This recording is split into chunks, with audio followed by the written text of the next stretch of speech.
I carabinieri della compagnia di Rende hanno arrestato 3 minori con l'accusa di violenza sessuale di gruppo e rapina. I 3, tutti studenti delle scuole superiori appartenenti a famiglie del tutto normali, nella notte tra sabato e domenica della scorsa settimana sono entrati in un appartamento utilizzato da 2 prostitute straniere per ricevere i loro clienti e dopo averle violentate si sono appropriati di alcuni loro oggetti come computer e orologi.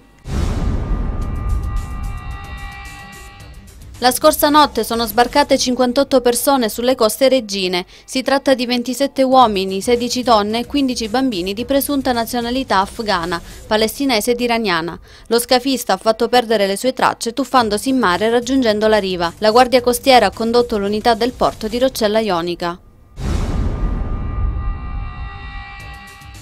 La Giunta provinciale ha deliberato la costituzione di parte civile dell'ente nei confronti dei presunti assassini di Lea Garofalo, l'ex testimone di giustizia originaria della frazione Pagliarelle di Petilia Policastro, sciolta nell'acido. Il processo inizierà il prossimo 6 luglio a Milano e vedrà sul banco degli imputati Carlo Cosco e altre 5 persone.